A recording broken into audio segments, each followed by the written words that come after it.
Hi everybody, this is the Baseball Head, the amazing, spectacular, terrific, the great one, the people's champion, your host, the Hud, and welcome back to the Baseball Head 3. Hopefully you like this video and hit that subscribe button. So, there are other things that happen other than WFAN and what's going on in New York. We've got this crazy situation in Minnesota, but what's interesting about this video is that one of the broadcasters, one of the commentators for the Vikings, got himself in the hot water, not hot water with the average fan, the average person. Hot water with the people defending the Pirates that have taken over. And I don't mean Pittsburgh Pirates, I mean Somali Pirates that have taken over Minnesota. And the media in particular, hand in hand with the scam that's going on there and the sort of pushing of civil war because of the fact that all this stuff has come out, all the money that's being transferred into the hands of all these politicians and their pirate army, in particular in Minnesota. Now, hopefully this will calm down quickly. I know they're going to send Tom home, and this is a very different channel than what you're going to find. So this is sports in it, but what's the line from the Roman age? Bread and circus. Give the people bread and circuses, and they won't have to worry about their problems. This is kind of an example of you better shut up. Nobody wants to talk about this. And I get a lot of complaints. About a month ago when I talked about Francisco Lindor and his beautiful wife, being so involved with Mom Donnie in New York City. Don't want to talk about it. Get back to baseball, okay? Let's not talk about the problems that are going on. If you don't solve those problems, the games ain't going to mean shit. But anyway, this is from Barrett Media. This commentator has said some interesting things, and I'll read you them. But I thought it was interesting. They don't play the whole thing. In all the comments, always one thing, and that's it. They move on to other stuff. But anyway, headline: Paul Allen apologizes for controversial paid protesters' comment on KFAN. Now, if you've been watching, the governor in Minnesota, the mayor of Minneapolis are basically directing what's going on there. They're telling people what to do. That's criminal. And that is what is called organized crime, to be very blunt about it. Now, the sports media is an extension of the regular media in that they will turn on the audience very quickly. We saw how they turned on the audience in 2020, where they were pushing people to stay home from the games. They're pushing people to stay home, telling people to wear masks, telling people to get vaccinated. And if you didn't get vaccinated, you were a bad person. And they were promoting the hell out of it along with the rest of the media. We know that. Okay, here we go. I made a comment on the air Friday about protesters and the weather that was insensitive and poorly timed. Now, let me read you what he said, because it was not mentioned, the totality of the comment. This is from, I guess, Facebook, I don't even know. Vikings announced that Paul Allen's paid protester comments day before shooting draws criticism. Now, this other person got himself killed because he had a loaded gun with him. And you don't bring a loaded gun to a protest. That's trying to commit a crime.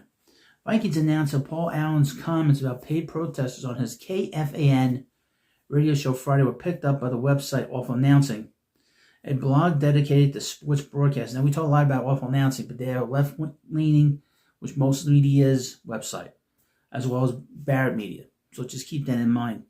They do a great job when it has something to do just in general, but they do go through this area. The blog noted that in discussing the recent cold, former Vikings linebacker Chad Greenway and athletic Vikings reporter Alec Lewis, Allen said, quote, "In conditions like this, do paid protesters get hazard pay? Those are things that I've been thinking about this morning." Really, it has been cold, boy. It's been cold in New York. Later, Allen again referred to paid protesters when discussing NFL news from the week, saying, "Everyone's catching strays this week. They're just all over. Paid protesters caught one this morning." Oh boy. I don't know what the reference is to there, but the point is that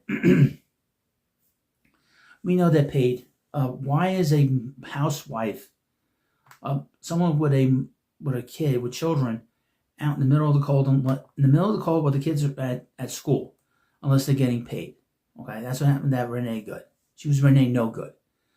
She was like a paid actress, basically playing a part. And when it got a little too hot, she tried to run over the ICE agent, the law enforcement agent, with a car. Can't do that. Paul Allen opened his Monday morning broadcast on KFAN with a taped apology that directly addressing an off-the-cuff remark he made last week on KFAN, placing accountability and reflection at the center of a controversy that had grown beyond Minnesota and into the national sports media conversation. The statement aired ahead of Allen's regularly scheduled program and marked his first on-air response since backlash over paid protesters' comment. We have signs that are professionally made. We have them trained. We have them, they're sending signals to the police, sending signals, all kinds. They're trying to figure out who's who. Very organized. This is not just a protest that popped up. Rather than deflecting or contextualizing the moment, Allen acknowledged the impact of his words. He described the remark as both insensitive and poorly timed. It's not insensitive. Quote, I made a comment on the air Friday about protesters and the weather that was insensitive and poorly timed. What's the weather have to do with it? It's cold out there. You wonder if they get paid extra. And I'm sorry, Allen said in a taped message. He went on to call the remarks a misguided attempt at humor, emphasizing that it carried no political intent. I'll still recognize that intent did not lessen the harm felt by listeners. Nobody got hurt by that. Nobody. 92 Noon, quote, 92 Noon doesn't formulate political opinions. We don't, oh really? I wonder, I should dig into this. Guarantee they did something with the vaccine and with the, and COVID. I would definitely, sure they pushed hard. Sure they did. Sure they forced, like everybody else, were forcing their workers, their on-air people to be, at home. We don't bash or praise political discussion or even focus on political issues. Oh, you don't? I don't believe that for 1 second. They're like any other media outlet. This time slot always has been a sports-centered space built to entertain, a place where we chat about sports, offering an escape from the heavy stuff, bread and circuses, my friend, bread and circuses, and give listeners the distraction they need from everything else going on, explained Allen. If you don't fix that problem, folks, of these invaders coming in, you ain't going to have no games. You ain't going to have no distractions because they're going to destroy it. And when's the last Somali football team out there? There isn't any. And I would mention, from what I understand, this is one group from Somalia that's there. They're all part of the same quote-unquote tribe. Okay? They're all family there. And I'm not joking. And that nutjob, Ilhan Omar, she's part of that tribe. Allen's apology centered on responsibility, not explanation. He stated that he absolutely, and a lot of people are going to write to me, you jerk, you know what you're talking about, you're racist, get out of here. It doesn't matter what they look like, they are pirates. It's a pirate's country. That country's a disaster. They should worry about their country, try to fix that then. Anyway, he stated that he absolutely wholeheartedly wanted to apologize to anyone hurt or offended. Only ones that offended are the people running the scam. Reinforced that the comment did not align with the standards he expects of himself or the show he leads. Allen acknowledged his best was lacking on Friday. I mean, he could have said a little more funnier, but a lousy joke. But he made a good point. But circus and bread and circuses, and said it was important to address the issue before returning to regular programming. He also revealed he took several days away after the incident. Yeah, it's called the weekend. The time off allowed for reflection for delivering the apology. He had the whole weekend to think about it. They complained. The statement follows a turbulent stretch for Allen, whose initial remarks on KFAN drew national attention. Subsequent social media posts over the weekend further placed Allen under scrutiny, prompting additional apologies and expressions of regret as events unfolded in Minneapolis. He should tell them to pound sand and get the hell out of here.